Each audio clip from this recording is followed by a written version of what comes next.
Shotgun people? Well, shit, here we go. I had a couple people kind of being smartasses, but, you know, sometimes it's hard to tell whether they're being a smartass or whether they're actually providing something that's good. So this video was prompted by this guy making this comment.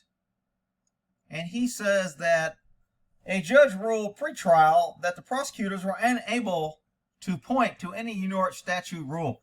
So when somebody puts something like this, there's these people that watch me because, I mean, not to be arrogant, they know I know what I'm talking about.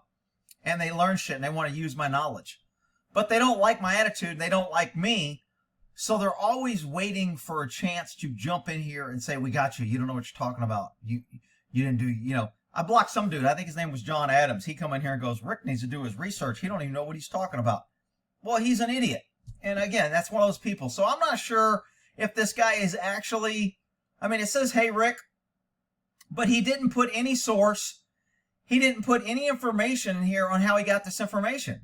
He just put in here, the judge ruled in pretrial that the prosecutors were unable to point to any New York statute. Well, first of all, when a judge rules pretrial, that means nothing.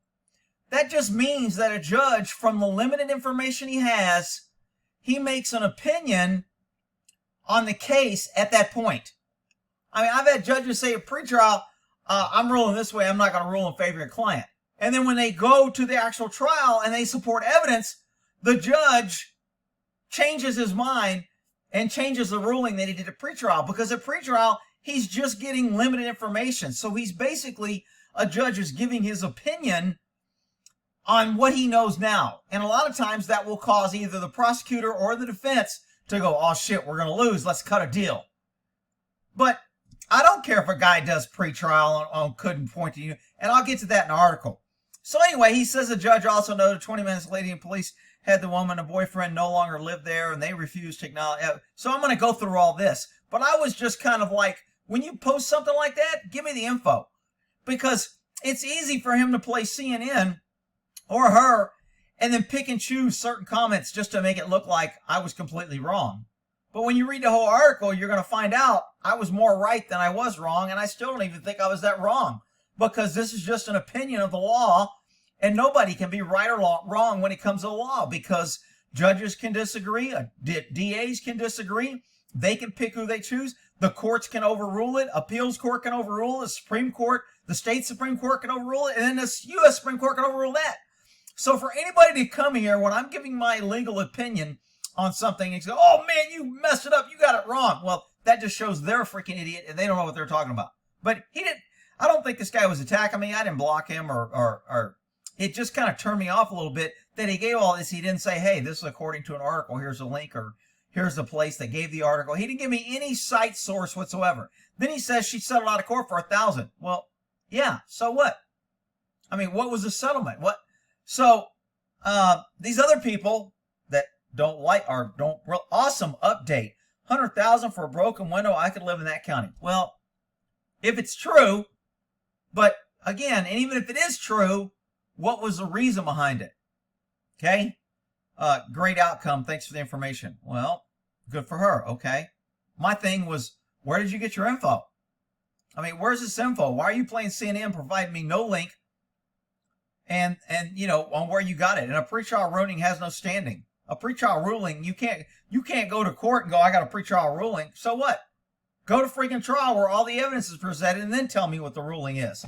Tell me whether you were found guilty by a judge or guilty by a jury.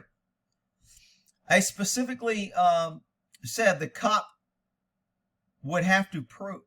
Oh, I said in my video, in this video where the dude's breaking into the window and the cop's like, yeah, break your window. I said, when the cop says, you live here, I already know you live here. I specifically said, that's going to be a critical point, because they're going to ask how the cop proved or how he knew he lived there. If you're going to tell a guy you can break into your own home, look, if I lock myself out of my home and I call the cops because I'm a dumbass, and I go, hey, I don't want my neighbor because he don't like me, and he'll call you guys and tell you I'm breaking into my house. So I'm calling you and telling you I'm breaking into my house. So don't come here with your guns out and try to shoot me because I'm breaking into my own house because the neighbor calls. Cops will come there and be like, okay, what, do you live here? Yeah, I live here. Wait, all right, let me see your driver's license. Let me run your plate. Car's registered here. You say you live here. We're going to knock on the door. No one else answers. Nobody gives us contrary information. It's your fucking house. If you want to break in, break in. So, anyway, so this is what prompted. Okay, so here's, these replies are new. These weren't here before I started this video. Hey, Rick, no need to shoot the messenger. So he's smiling. I get it. Just summarizing some of the news article found. I generally hesitate to post links because I notice that YouTube blocks my comment. Well, if you're approved for links, which you are, see that check there? It says remove user approval. If I click that now when I click on your name, now you're not approved for links. Now I have to approve you. So you're approved for links. And if you're afraid your comment get blocked, you post a link here. All right, hang on. I generally hesitate to post links because YouTube blocks. But you can find the info by Googling the woman's name and the town, Kathleen. Okay, great. So he gave me more information, which is what I wanted. And he kind of thinks I've shot the messenger here. When I make comments like this, I'm making them so when somebody reads this 6 months from now, they understand where I was coming from. If I just said, what's your source? That doesn't imply why or what. That's why. And I was a little bit of a smart ass because the other guy that was commenting that I blocked was being a dick. See, Rick, you don't know what you're talking about. See, Rick, you need to do your homework. You got this all wrong. And shit like that. So that puts me in a negative mood, and then I end up making comments like this. So, you know, I try not to take your comments too personal, but try not to take mine personal either because, again, neither one of us know what the other one's saying. Here's a second comment. Also, just found that if you Google Rochester boner, file type PDF, without the quotes, you get a decision in regards to the motion to dismiss the menacing charge. I still have to read it myself. Okay, cool. So I will go ahead and open that up right now. And tell him thanks. Thanks, dumbass. No. Rick, why are you being mean to him? I'm not. See, my caps are on. Somebody would think, why are you yelling at him? My caps were on. I was typing. Thanks. All right. So now I left him a nice little reply. Now we're friends. Hang on. I'll give him a freaking donut. Let me edit that. Jesus Christ. People be crying. Why are you mean to him? All right. I'm going to give him a freaking donut so he doesn't have feelings. I'll give him some bacon. I'll heat up the bacon. A thumbs up. A steak. And a happy cowboy. There. Okay? Are we friends now? All right. Let's get to this article. So here's the article. And I'm going to go through the article because that's what he first put. And I'll explain the legal processes, and then I'll go look at the PDF that he talked about off the air, and then I'll add something if I see it. Okay. Judge dismisses proof in case in which cop advises man to break into his own home of ex-girlfriend. Okay. So that thing right there sounds like, if you just read the title, man, cops really messed up. All right. Moments after arriving, the Sea Rochester police officer offered solution to the man standing outside who wanted to retrieve some items from his house from a uncooperative girlfriend who earlier changed the locks. Just break into the house, McNeese said. McNeese is the cop that told him that. The boyfriend did, and his estranged girlfriend, Catherine, responded by pointing a 9mm rifle out the window. She was charged with criminal possession of a weapon and menacing a police officer, but the judge ruling Tuesday dealt a severe blow to the prosecution's case. So he didn't dismiss the case. He didn't throw the case out. He delivered a blow, which means he's probably he suppressed some of the evidence. McNeese insisted over 20 minutes that the boyfriend could break in to the house of the apparent place and had been unable to point to New York statute, rule, regulation, or case law providing that. Okay, so here's the problem. Let's insisted, blah, blah, blah. Both Rochester police policy and apparently, not absolutely, apparently state law, state Supreme Court Justice Charles ruled prosecutors have been unable to point, meaning it's not that it doesn't exist, they just haven't been able to find it yet, unable to point to any New York statute, rule, regulation, or case law providing authenticity to Officer McGee's advisement. Well, I mean, the court is kind of taking the wrong approach to this. Why don't you tell me what law the officer violated? Why are you making the officer provide a law on what he told Why don't you just tell me what law the officer... Because as a cop, as long as I'm within the law and I don't violate the law, I'm good to go. This cop ain't getting in trouble. He didn't do anything wrong. And I still stand by he didn't do anything wrong. He didn't tell him he had to break in. He said you can break in. It's your house. Just like if you call the cops and say, hey, man, I'm locked out. I want to break in. Am I going to get in trouble? The cop will go, no, it's your freaking house. You can do what you want. That's exactly what this cop did. All right, so here we go. Also, is that the judge? Supreme Court judge. Okay, I wish they would just put Judge so-and-so. Also, the judge determined police illegally search Bonner's home. Bonner's the one with freaking the broken leg, broken arm. After her arrest, finding the 9mm rifle. He ruled that the rifle could not be used as evidence in a trial. Okay, so that's kind of a blow, but he suppressed the rifle. I mean, that's kind of bullshit. Again, I don't know how they searched it or how far they searched it. If it was in plain sight, again, I don't know. With more information, I would know. But he's saying they illegally searched it. If they entered the house to arrest her, they did not illegally search. You can search incident to arrest within arm's reach.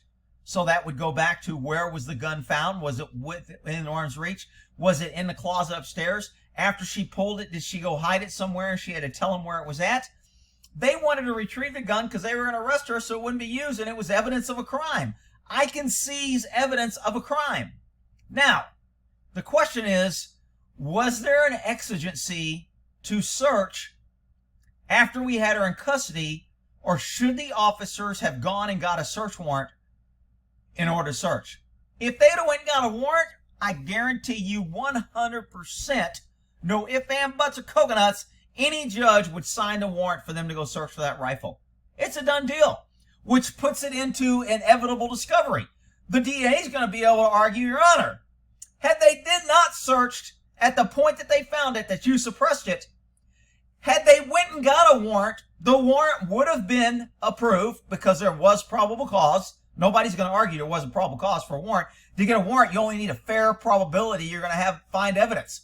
Who thinks there's a fair probability that a woman sticks a gun out the window, you run in and arrest her? Who thinks there's a fair probability there's a gun in that house? Everybody. Even the dumbest judge knows that.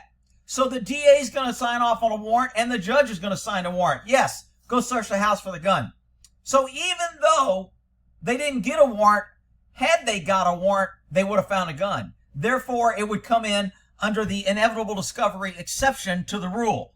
So the cop may suggest it, but if the DA's on his game, he's going to get the gun in anyway. But is this a case you really want to fight? Look, I think it's kind of poo-butt. The DA probably should have dismissed it, but the DA is charging. A lot of times the DA will charge these cases because it limits their liability when you sue the city. Because when you sue the city, if they say this criminal friend is charging, people can take the fifth. The DA can say, see, she still committed a crime. It doesn't look as good in criminal court. You can use that as a bargaining factor in a civil trial. And even in a civil trial, they could literally say, if you agree to this, we can talk to the DA, and he said he will dismiss the charges if we come to agreement. So they can even use the criminal charges as a bargaining unit to get them to accept a lower plea. So, I mean, you know, for somebody to come here and like start cracking on me, like, man, you don't know what you're talking about. You were wrong. Everything I said in that video was correct for what I knew at the time.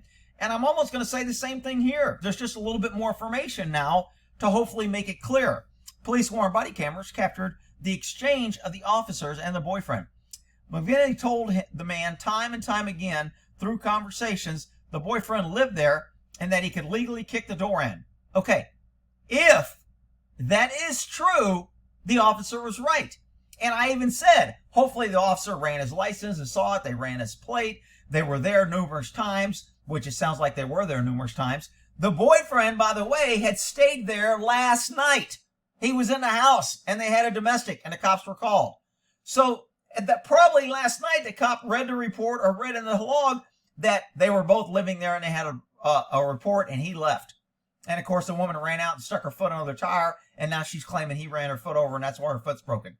So again, typical bullshit. This is a civil. I don't have a problem with what the cops did. I still don't. All right. let's see. Boyfriend lived there. He had a legal right to kick the door in. He was seeking to return some possession, a small refrigerator, an air conditioner unit, and gift cards. Look, dude, if I was at this call, I'd have went, dude, really? We're going to go through all this shit over a freaking refrigerator, air conditioner unit, and gift cards? I mean, look, you can go get a court order and get in this house. She's withholding your property. You can sue her in civil court, and she either has to return these items in working order or she has to pay you. So, I mean, should you take it? Look, I can't stop a guy. I cannot lawfully stop a person from breaking into their own home. I can't stop you from busting out your windows in your own car. I have no authority. It's one of the few areas cops don't have authority. Unless you commit a crime, cops have no authority unless they can claim exigency and they need to protect you. Now, I guess the cops can start saying, if you're breaking the windows on your car, a sliver of glass could hit you in the eye. Therefore, you're a danger to yourself and others. So I'm going to arrest you and take you into protective custody, which isn't a criminal arrest. That's taking you into protective custody to stop you from hurting yourself. So I guess the cop could have took him into protective custody when he broke the window, saying I was afraid he was going to hurt himself. And then took him down. They would evaluate him. They would have let him loose. This would have prolonged this. And as soon as he got released from the crazy ward, he would have went back over here and would have been called again that they were arguing and screaming. But anyway, look, a lot of times there's no right answer, but I stand by what I said in the original video. Here we go. Shapiro noted in the ruling, the police paid no heed to Boners, the woman with the broken leg, arm, and broken heart, to her claim that her boyfriend no longer lived there, nor did they acknowledge that the boyfriend's statement that he did not receive the mail there. So, girlfriend says he doesn't receive mail there. Okay, maybe she's lying, maybe she's not. But what this tells me is that they had a conversation with her because she said he no longer lives there. He doesn't get mail here. So if the cops are there having a conversation with her and now she's claiming, like all the people are saying in the comments, it just drives me nuts. Man, I'd pull a gun too. Somebody trying to break into my house. I don't care. Well, then you're an idiot. Because I knew that the cops had either talked to her, engaged with her, or it's unreasonable that a woman would be in a house with a bunch of cops outside and a guy banging on the door for 20 minutes, trying to bang on the front door, bang on a window, and run around her house, and you don't have a clue what's going on. You don't call 911. You don't say, I'm getting out. You just hide in there, lie in wait, and then when the window's broken, you pull a gun and go, oh, I was scared. I thought somebody was breaking it. Bullshit. I think this is a bullshit payout. I don't think she should have got paid out. And I think the judge made some bad rulings. But whatever, I ain't the judge, so it doesn't freaking matter. But I can tell you why, reasonable within the law, I think it's a bad ruling and why this was handled wrong by the courts and the DA. I don't think the DA should even charge this shit. But anyway, here we go. Bonner's attorney contended that the evidence in the case should be suppressed because the police actions before, during, and after Bonner's arrest were clearly unconstitutional. Well, your defense attorney is full of shit. First of all, the cops' actions were not unconstitutional. They were there on a civil standby, and they had a gun pointed at him. Doesn't matter that they advised him that he could, not that he must, you shall, I'm giving you a lawful order to break the window and get into your house. They never said any words to the effect that they made him do this. He chose to do this. They merely informed them that it was not a criminal offense and they were not going to act if he did it. So the cops did not act unconstitutionally. When a woman sticks a loaded gun out a window at cops, when she knows cops are there, but Rick, she didn't know the cops were there. She just thought some bullshit. They already talked to her. She said he didn't live there and he didn't get mail there. So she knew the cops were outside and she still consciously pulled a weapon on him. So the cops did not act unconstitutional at that point by drawing their guns and placing her under arrest and entering her house to effect an arrest. They did not do that. Now, could you argue that once she went back in the house, they should have surrounded the house, got the SWAT team, went into negotiations, tried to talk her out? You could have. They entered under what's called exigency. She has a gun. She's already pulled it on cops. She knew cops were out there. Is that what a reasonable person do? What's she going to do with the gun? She's going to start shooting. The cops immediately went in. It wasn't a pause. They went in. Should they have waited? Could have. Maybe. If and buts coconuts. But they went in. And I don't think that they violated constitutional rights. I think that clearly falls under exigent circumstances and danger to the neighborhood, to the guy outside, and to the cops. So I'm okay with what they did. I know you're going to call me a jackboot, but whatever. Prosecutors differed. No shit. That's shocking. Prosecutors disagreed with the defense attorney. Holy shit. Ray Charles saw that shit coming. Prosecutors saying Boner had no cause to stick a rifle out the window. I agree. Even if the police were in the wrong when telling the boyfriend he could, not that he must, shall, or he has to, that he could break in. I agree with the prosecutor here.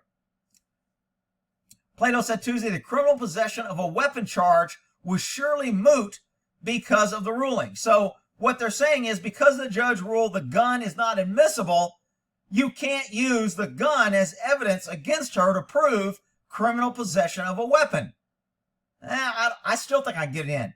I have videotape, and since the judge suppressed the evidence, the gun, he can't suppress my videotape because that's lawful and it's running. And I think as a prosecutor, I would use the videotape of her in possession with a gun and let the jury come to the conclusion that she had a gun. I don't need to show them the gun if the judge suppressed it. So I still think they can prosecute her by showing a videotape. But again, that's my non-lawyer opinion. That's just from years of working at the DA's office, working with prosecutors, defending my evidence and doing this actual job.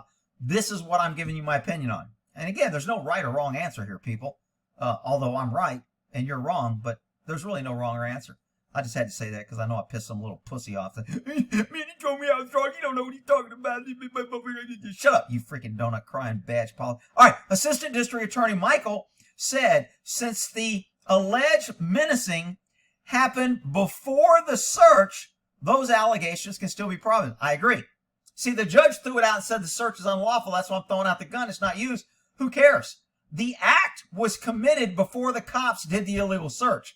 So you may be able to suppress something after you say the cops acted unlawfully or illegally by searching, but you can't suppress the shit that happened before. They got videotape of the gun. They got the cops reacting. They got the cops drawing the gun and arguing with it through the window to show her hands and get on the floor. So, I mean, look,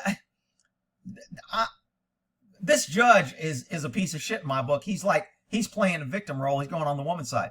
Okay. Should the case go to trial? Because everybody told me, Rick, you don't know what you're talking about. It got dismissed. The judge ruled against it. The cops lost. The cops are wrong. You said they were right. Well, that's because you're an idiot. Should the case go to trial, meaning it's not dismissed, meaning it still can go to trial, key evidence will surely be the body-worn camera and McGinnis' continued advice to the boyfriend that he could break in a window. Well, see, they're saying the body-worn camera will go against the cops because it shows him telling the boyfriend. I'm saying a body-worn camera is going to be best evidence. It's called best evidence available. If I have a document where somebody signed it, and I'm going to present that in court, and somehow that gets destroyed. But before it got destroyed, I made a copy of it, and the original was lost in the evidence room. That copy of that document now becomes best evidence, and since that's the best evidence available for court, it's allowed and admitted into court. So you can still get that videotape in of her having a gun in her hand. It appears to have no foundation. So they're saying the advice that you can break the window has no apparent law. Doesn't matter. I can give you advice. I can say, yeah, you can shoot yourself in the head. If you go buy a gun, you can shoot yourself in the head. You're going to charge me with murder because the guy goes and buys a gun and shoots himself in the head because I told him he could? He did it. I didn't do shit. I didn't facilitate. I didn't take any overt action to complete a conspiracy to shoot him in the head. He did that. So, I mean, this whole case is just a bucket of bullshit. And idiots are coming here telling me about how, Rick, you got this one wrong. The cops were wrong. You said they were right. You're full of shit. Shut up, you freaking little backyard jailhouse lawyers. At the hearing last month, McNeese, that's the cop, defended his handling of the matter, claiming that both police policy, and state law supported his advice.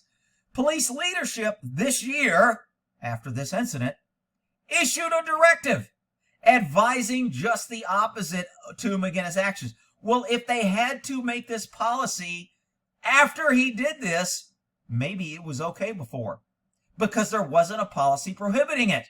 Of course it was okay. I've done it. Every cop's done it. We advise people what they're due. Hey, can I go sell my car if my husband says I can't? It's your car. If you sell it, you're owner. You're legal to sell it.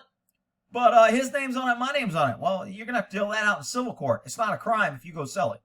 So, here we go. New policy bulletin on civil incidents. In March of last year, the department issued a new policy obviously, because they are like, shit, we're going to get sued. We need to stop officers from telling us so we don't have to be liable. All right, let's make it clear. The department issued a policy telling officers when responding to civil domestic incidents, this was a civil domestic call because it was civil advice. There was no crime. They were merely responding to keep the peace. A civil domestic incident, when one party is locked out of the home, they will not. And when I wrote policy, I always capitals not because it's easy to miss it when you read it fast. They will not advise citizens that they have the right to break into the residence and that the police members will stand by while he or she does so. So they won't advise them they have a right to do that. However, if somebody asks, can I break into my house? I can say, it's not a crime. I can't answer that. Well, are you going to arrest me? No, I'm not going to arrest you. Okay. So is that complying with the policy? Yes. Is the officer telling him he can break in? Yes. Did this policy fix anything except make some freaking peak panty rainbow flag wearing idiots feel good? Yes, it made somebody feel good, and it made the police chief feel like I took some action, and now we're going to really make the pesky citizens think we're going to hold cops accountable. That's bullshit. Policies. All right, the directive issued response November 13th, as it reminds police they likely can't determine who. Now, see, this is, look at this. Listen to how this is wording because this is critical. It reminds police that they likely, not that they can't, that they likely can't determine who is the actual residents while at the scene, and that encouraging, not saying you can, encouraging someone to break in can, not will, can, possibly, maybe, might, sometimes, depending on what you want to apply it, possibly create a violent confrontation between parties. So this is a bullshit written policy with a bunch of wiggle legal room bullshit words that means absolutely nothing. This cop can go out there right now today and do the exact same thing with this policy and still be in compliance. I'm not encouraging, and it's not likely that I can determine, but I think I did determine because I ran his license and I saw mail addressed to his name. And I called the electric company, and the electric at the place was in his name. And his car was registered. So when you say it's not likely that I can determine who lived there, I think I did determine who lived there. Therefore, I told him he could break into his own house. I'm still in compliance with policy.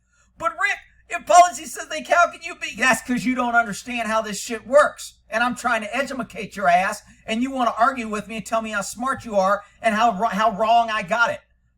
Previously, a broad directive directed police not use the powers of their office to render assistance. G, another policy saying cops don't have to respond and do nothing. We're paying you out there to do nothing so we don't get in trouble. We're not going to help the pesky citizens. We're not going to do anything. We're just going to get paid and make the pesky citizens think that we're here to help them and that we're heroes. Perfect. Another policy for cops to do shit in matters that are serially clear civil.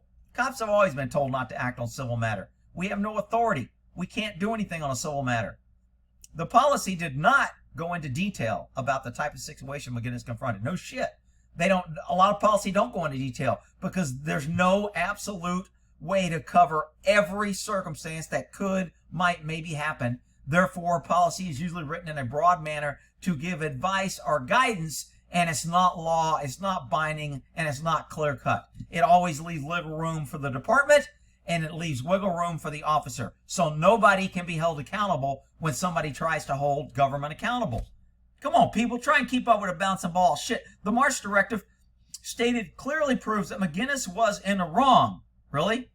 That's not true. The March directive this week clearly proves he wasn't in the wrong. If he was in the wrong, this policy would have been in effect before, and he still wouldn't have been in the wrong. But this is how you paint the cop as a bad guy. Yet, at the pretrial hearing last month, McGinnis testified that he had been trained on this. I would agree. And there's plenty of other cops that will tell him this. And he had been doing it for 17 years. I would agree. Most cops have been doing it for many years. And remember, you pesky citizens that think you're so smart, it doesn't matter what you think. Cops are judged on what a reasonable police officer would think.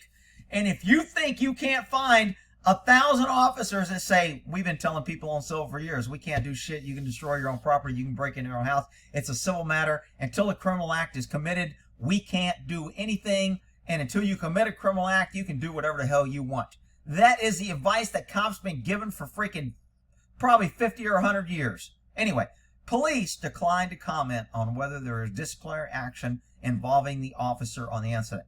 Yeah, of course they're not. He's not getting disciplined. He didn't do anything wrong. But Rick, you were wrong. You said the cops are right, and the judge threw the gun out, so the cops were wrong. Yeah, that's because you're a fucking idiot. Hang on. All right, I got to go through this because there's some good information in here. And it changed my opinion again, and it kind of backs up what I said earlier. So shit, I got to go through this. Okay, defendant Viner charged with the above incident, so she's being charged with menacing to the police, second degree, etc.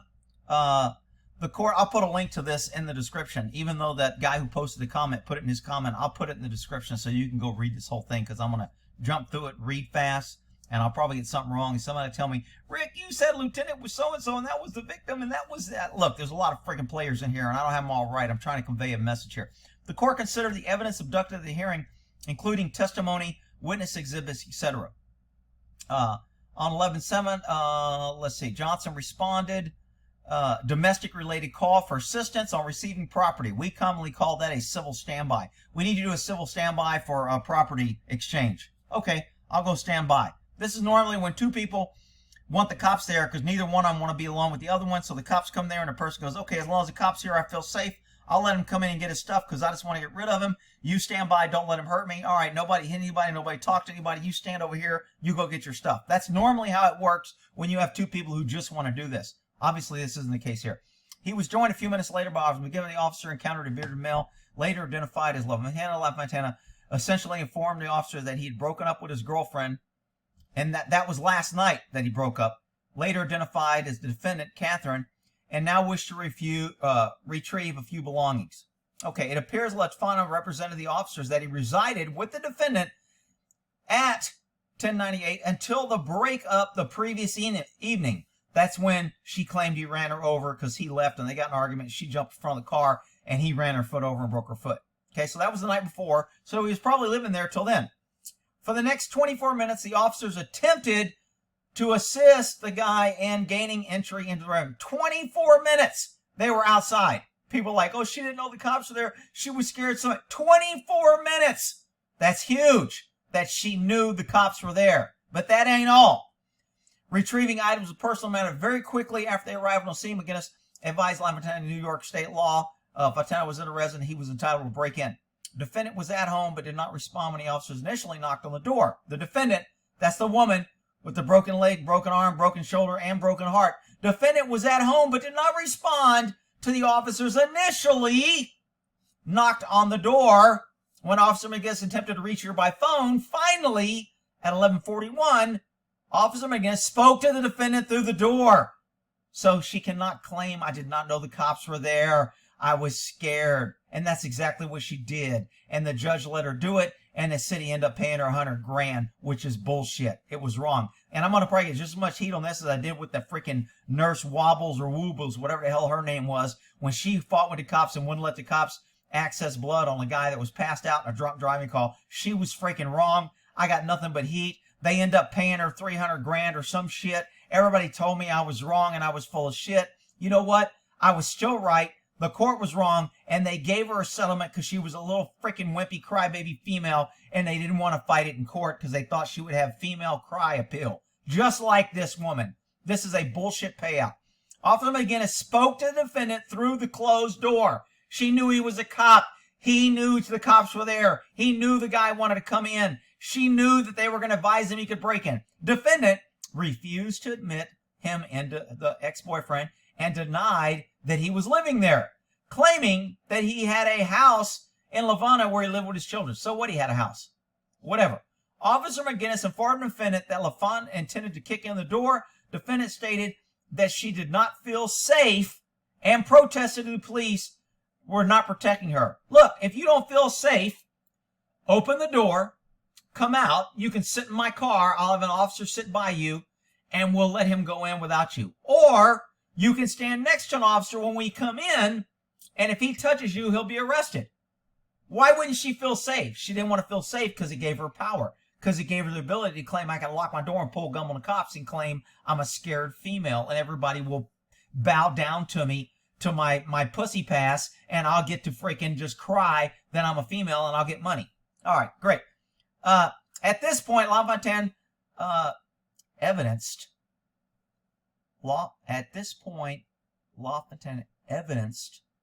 that he was frustrated. What evidence? It was evident that he was, who knows? He was frustrated with the situation and intended to break the window. LaFontaine walked around the corner of the house, side window, shattered glass. LaFontaine's daughter stood by. So that wasn't the new girlfriend. That was his daughter. Okay? So we had a second person, the daughter, who was there, who probably was a friendly witness to him, but maybe she corroborated that, yeah, that's my dad. He lives there. All right, I visited him, whatever. LaFontaine, and remember, the locks were just changed. So he had a key to the door because she just changed the locks overnight. And when he came back to get his stuff, the locks were changed. So between last night and this morning, she had the locks changed. Another key that he was living there. Anyway, LaFontaine then removed his shoe, began to clear. Officer McGinnis drew his weapon. As he did this, the defendant raised the barrel of a firearm briefly. Doesn't matter whether you raised it briefly or not. She pointed a freaking firearm in an angry manner at cops that she knew were cops that were outside and at her boyfriend so she could get her away and claim victim. She decided to do that, period. But she's the victim, right? Defendant raised the barrel of the firearm through the blinds and the broken window. Officer McGinnis drew his weapon in order for defendant to put the gun down. Defendant withdrew the gun from the window, taking the blinds down as she did so, and Officer Gunn observed her leaving the room. She went to go hide the gun.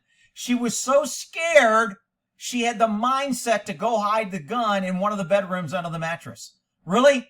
You're that scared and you had the mindset to run and hide the gun? Bullshit. I call bullshit. Come on, people.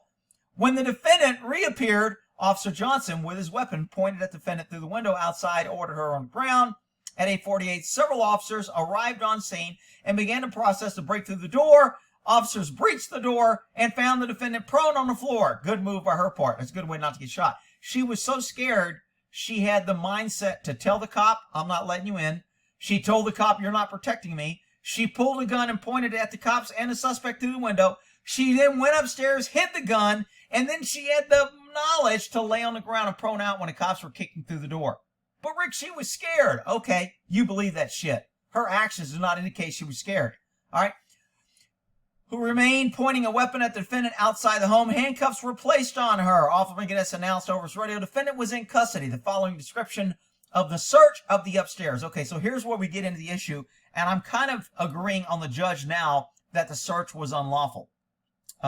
So I'm changing my mind. Earlier I said the search was good. Remember I said as long as it was in arm's reach, because you can search incident to arrest for weapons within arm's reach or in plain sight if you see them. Therefore, the search was legal.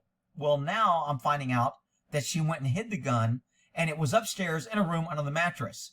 In that case, the cop should have secured the building and went and got a warrant. So I think the judge suppressing this evidence was lawful. I think they should lose the gun, and the gun is lost.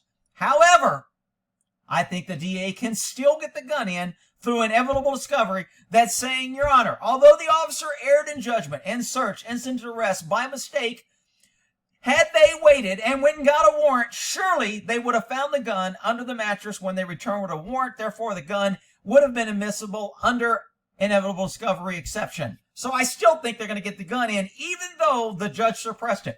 Okay? But let's see.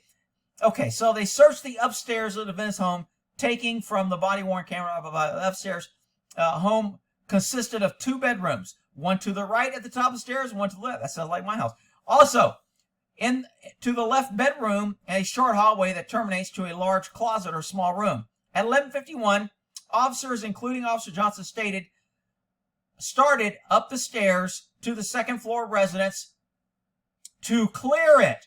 So he's lawful to go up there and clear it for other persons. This is called a protective sweep. When we make an arrest in a home to make sure we don't get ambushed or somebody's not hiding in a closet or somebody's going to come out with a gun and ambush us, we can clear the home under the protective sweep, we're not searching for evidence. We're searching for bodies that can hurt us. There's a big difference. You have to know what you're searching for. You're allowed to clear for people. I cannot go look for evidence. Now, if I see evidence in a place where a body could be, like as I enter a room, there's a bowl of crank in the middle of the floor, now I can lawfully seize that evidence because it falls under plain sight. I can seize it for plain sight doctrine. I don't need a search warrant. The evidence is good. I found it because I was where I was allowed to be. Why was I allowed to be in a room? To do a protective sweep of a body, and while searching for the body, I saw in plain sight evidence of a crime.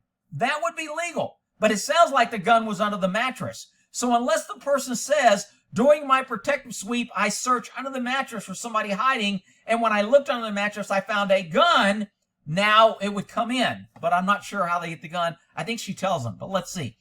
Officer Michael went up the stairs. Officer Johnson called out, find out exactly where the gun is at. Okay, so now they're going to ask her. While discussing the procedure to clear the rooms, other officers are heard to state that the gun is in the bedroom under the mattress. Has the officer in charge directed Officer Johnson and another officer into the right-hand bedroom? Absolutely wrong, unlawful. It is not within arm's reach. It's not even in the same room as her. It doesn't pose a threat. Therefore, there's no exigency. Therefore, you cannot go search it without warrant, a consent, or exigency. You didn't have either. Therefore, that evidence should be suppressed. Okay? I agree with the judge. Rick, I told you were wrong. Yeah, you might have been right that I was wrong, but now that I got information I changed, you were just freaking guessing and you guessed lucky. So shut up. Officer Johnson entered the room and 5 seconds later lifted the mattress to the bed. There is no way that they're going to say I was searching for a body when I found the gun, therefore I can get the gun in because I was doing a protective sweep. That ain't happening. They were wrong. The judge was right. Nothing was seen under the mattress. Officer Johnson then checked with the other officer who entered the walkway and closet was clear. He announced that he was going to lift this. He approached the mattress, lifted it a different side, this time lifted it, noting, seeing Officer Johnson heard saying, Officer Johnson then exited the room. He did not look under the bed. He did not look under the bed. Officer Johnson then assisted another officer to clear a small room, a closet, and a hallway, and announced the room was clear. Officer Johnson, maybe I read that so fast I didn't find the gun. Officer heard him, can we secure the weapon if we know it's up there? To which Officer Johnson replied, we gotta find it. No, you don't. There's nobody in the house. You did a protective sweep. You need to get a freaking warrant if you want to go look for it. They were wrong. Other officers are heard saying, she said it's under the mattress. Officer Johnson, standing in a hallway outside the first room that he entered, I just checked this, indicating the mattress on the right-hand bedroom, and he lifted it twice earlier. He continued, so he said, let me check this one then, indicating the bed in the left-hand room. Following the statement, officers heard, I don't know if they want us, you know what I mean. That means he knows it's an unlawful search. They're seizing a gun. They conduct a line. This goes to state of mind that they know they were fucking wrong, in my opinion. That's where the judge should have fined their ass and freaking gotten their ass, but they didn't.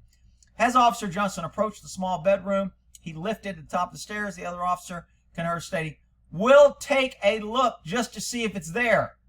Okay, so if they take a look to see if it's there and they didn't seize it and then they went and got a warrant, I think they would be okay. I'm pretty sure that would be okay because they didn't seize it. But by looking, they did do an unlawful search because they shouldn't be looking. They can only look for bodies in a protective sweep. A police officer then lifted the corner mattress. Long gone was there. Holy shit, hallelujah, we found it. Yeehaw! Donuts for everybody. Indicated Fury Officer Johnson testified that he was absolutely not searching for the gun. He's lying. And that he lifted the mattress, the whole bed, to look underneath it. Further, he was looking for a possible threat. That officer just fucking lied under oath. Nobody should believe this. Officer Johnson, you're a lying piece of shit.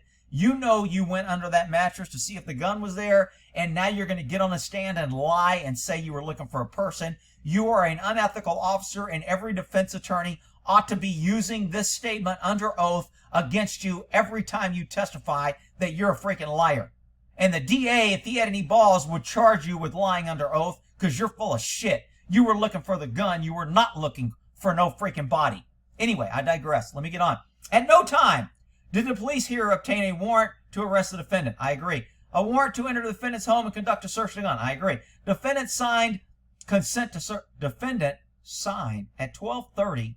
The defendant signed an RPD consent to search card at 12:55. RPD evidence technician recovered the gun. Okay, so now it gets more muddy. She signed a consent to search. This is after she was in handcuffed, after she's been held in custody, and she signed consent. Is the consent consensual, or was it forced because under threat of arrest and she was in handcuffs? So I would say, if I was a judge, this consent was coerced, and I do not think it was voluntary. Therefore, I'm not allowing it, even though she signed a consent. Maybe that's what he did. I don't know. Here, the people maintain exigent circumstances permitted the warrant. Bullshit. Exigent circumstances permits a protective sweep. It does not permit a search for evidence of the whole house. You're full of shit. The people are wrong. Arrest a defendant, search for the gun while conducting a protective sweep. Further, the DA's even lying. He's full of shit. He can't be that stupid and not know the law. Further, the people argue that the defendant gave her voluntary.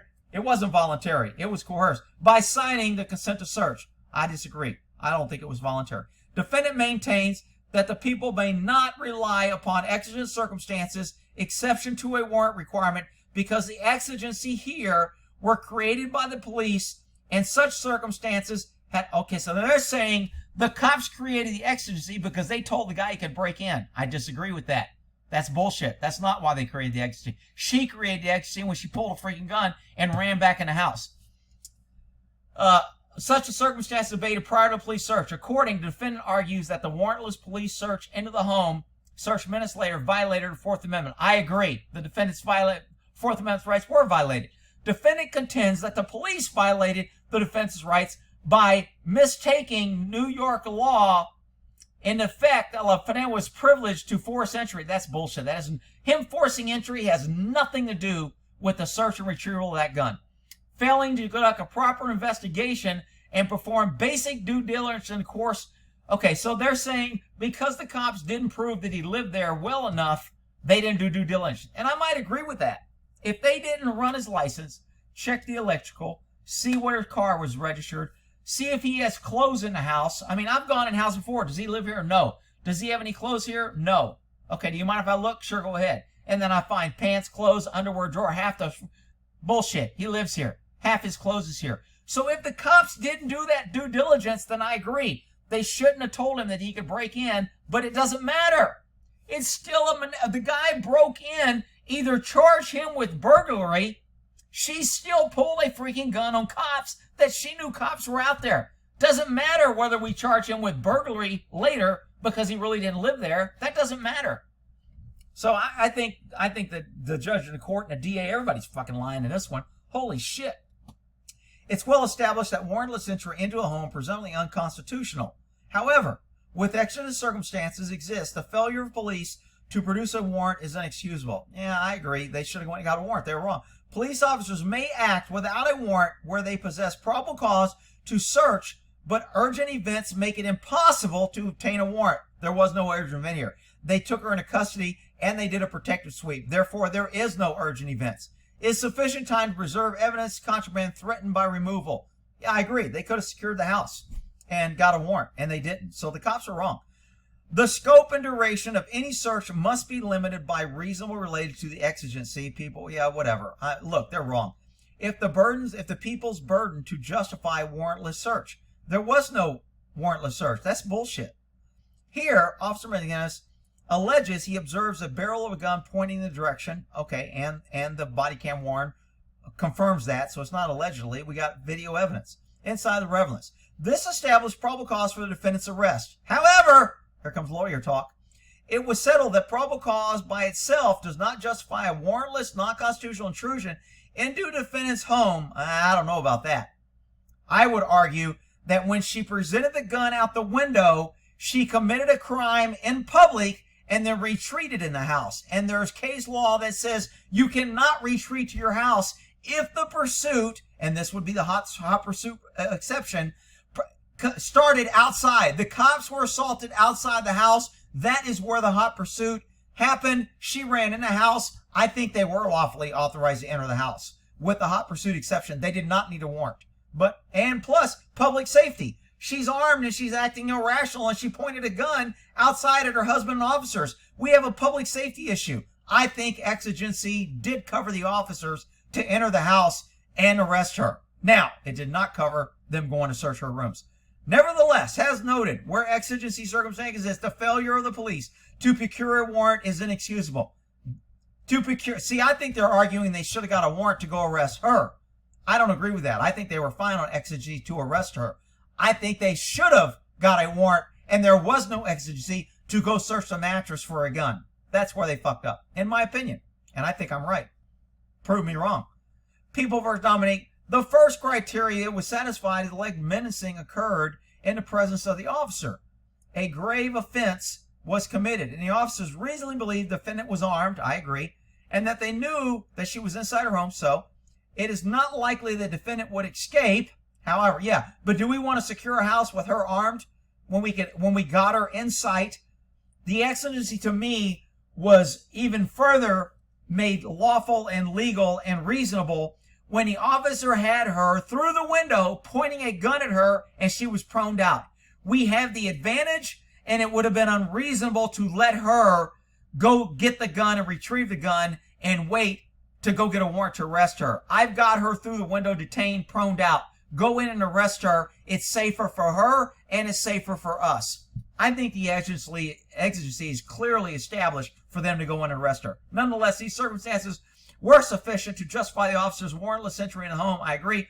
While it is true that Officer Johnson had his weapon pointed at the defendant through a window, he could not secure the defendant from the position, and that no gun was in her reach. According to the police, LaFontana and her daughter remained in danger. I don't know about that. I don't know if they remained in danger. I think the officers created more danger for themselves and the public had they not arrested her, would be my argument. Defendant argues that the police created the exigency. They did. They did. They created it when she pointed a gun and they reached through the window. But there was still, the exigency could not have been produced without the defendant pulling a gun. Defendant argues the police created it. Police may not rely upon exigency exception to the warrant requirement where the exigency is predicated on the officer's engagement in a threatening to engage conduct that violates. I don't agree with that. In this case, the officer repeatedly stated LaFontana, citing unspecific New York state law, was authorized to force entry in homes. Such an advisory and contradictory to RPD rules and regulations for police officers on civil matters. So what? So what? He didn't order him to do it. He didn't make him do it. The person who broke in is responsible for their own actions. The cops were not holding him at gunpoint, forcing him to break in. That's bullshit.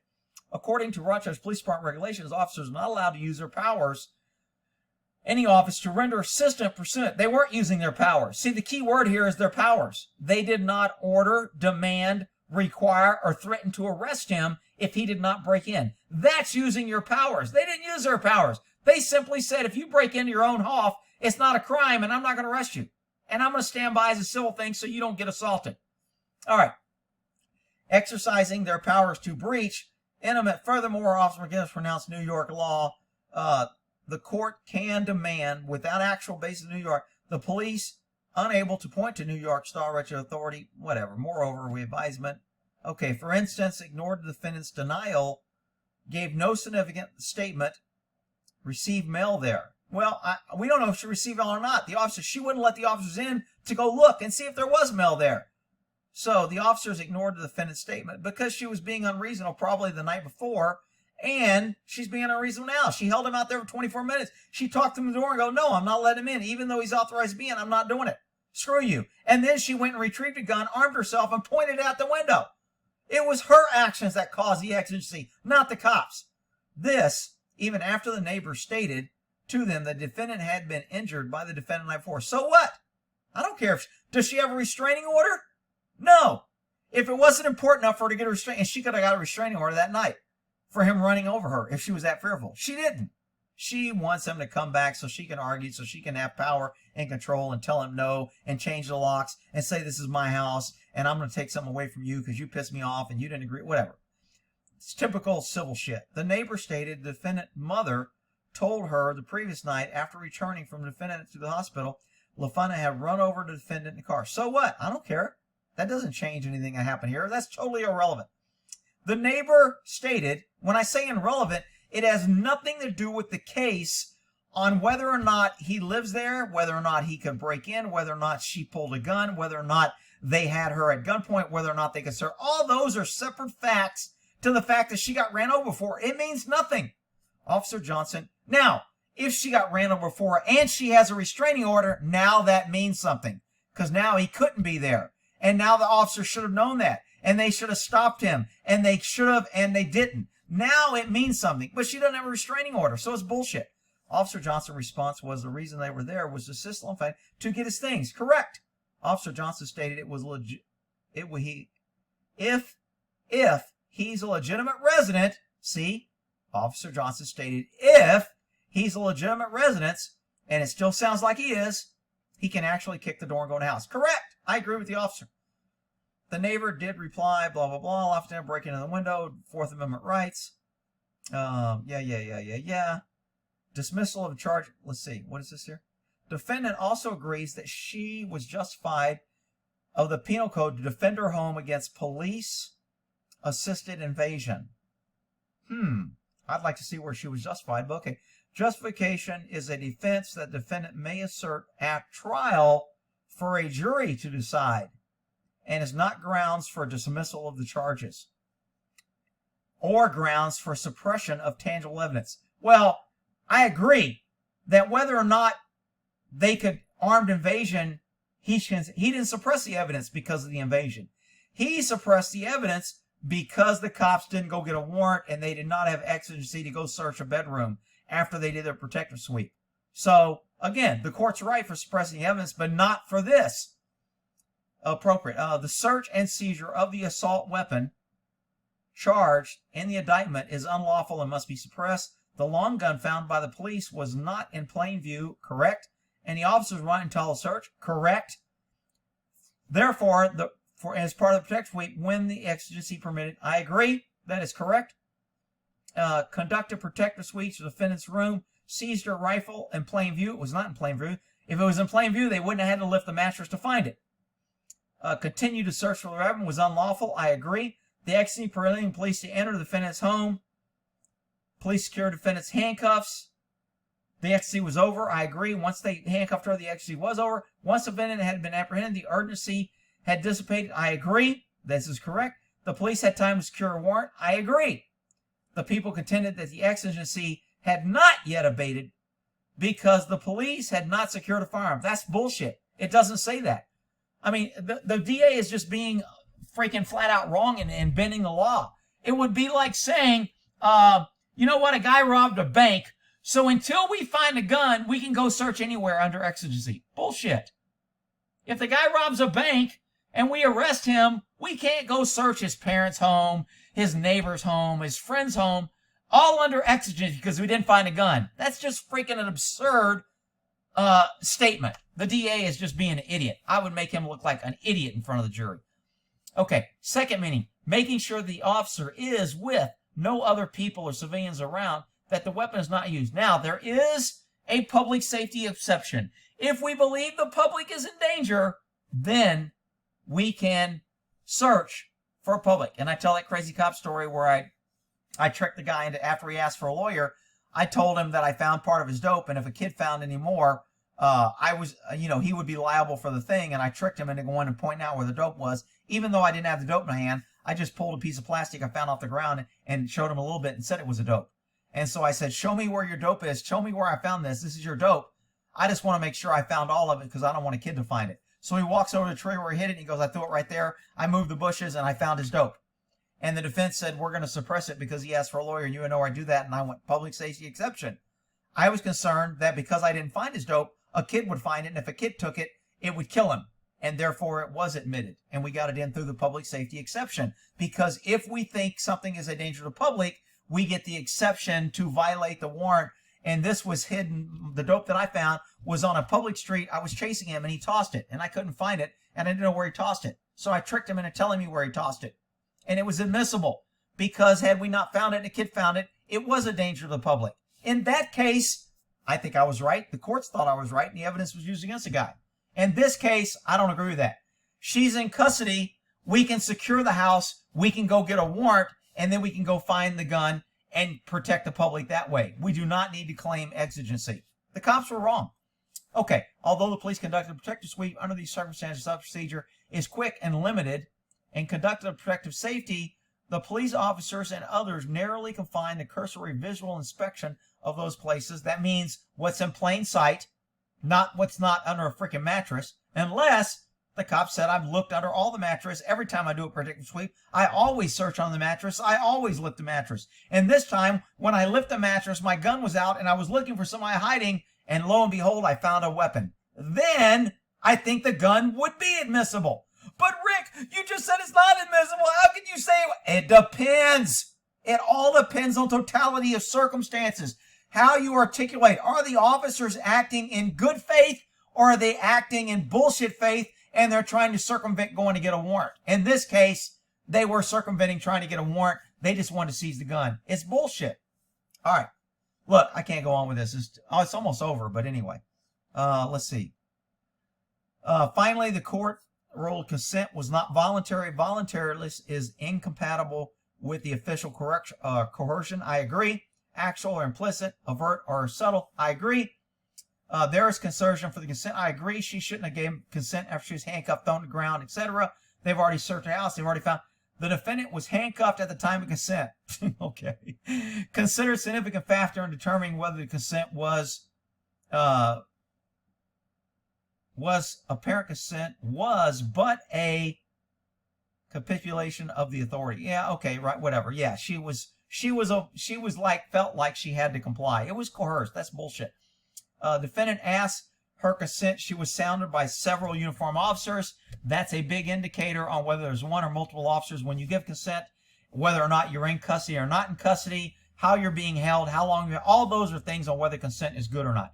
In addition, the investigator has their capacity exercise free, unconstitutional will. This is especially true. So he's arguing that her consent should not, I agree. Defendant did not consent to the search, tear up the house to avoid the defendant.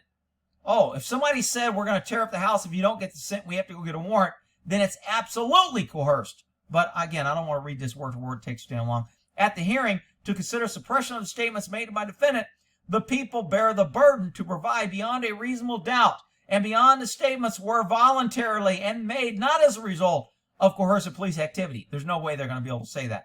Miranda warnings were required whenever a person is subject to custodial interrogation. That is, when a person's free movement has been restrained. Did they not read her rights before they did this? The questioning is intended to elicit incriminating evidence. Oh my God, if they didn't read her rights before the consent, it absolutely scored. I can't believe that. They had her in custody. That's an in-custody interrogation. They're trying to seek evidence used against her. If they didn't read her rights, they'd lose it under that also. Defendant was not in custody as she spoke to Officer McGinnis through the closed door. Those statements will not be suppressed. The police officers questioned as they entered the residence. The process of securing defendant did not constitute interrogation, but were merely inquiries, please. They weren't inquiries. They knew she had a gun. They went in there. The defendant was in custody and was never provided Miranda. Maybe these cops fuck this up The people have not identified any specific statements by the defendant. The defendant was handcuffed, for which she seeked admission of the trial. Statements of the defendant were not in response to the police interrogation. The court analyzed. It's all confused now. Anyway, I'll put a link to this. This has gone on for an hour. I'm freaking hoarse. Look, as you can tell, nothing is clear when it comes to the law. It all depends on the opinion of the officer at the time and whether he's acting in good faith or was he acting and trying to avoid. Should he have known that he was acting in bad faith? Did he try and change his opinion? Did the DA try and cover later? I mean, look, this case is riddled with holes. I don't know if they're going to charge and if they get a conviction. I think they'll get the gun in through inevitable discovery. I think her consent will be thrown out because it was coerced. I don't think the cops caused the exigency. I think she did. Those are my opinions through my way of seeing how the court's ruled out. The court can rule one way. The appeals court can rule another way. The state Supreme Court can rule another way. And the federal Supreme Court can rule another way. So who's right? We don't know. And unless and until it goes to the Supreme Court and they make the rule. And even the Supreme Court can be wrong. I've disagreed with the Supreme Court many times. And I think I was right and the Supreme Court got it wrong. So you know what? It is what it is. So when someone comes here in the comments and tells me how smart they are and how I got it wrong, you can kiss my ass on the way out. I don't care.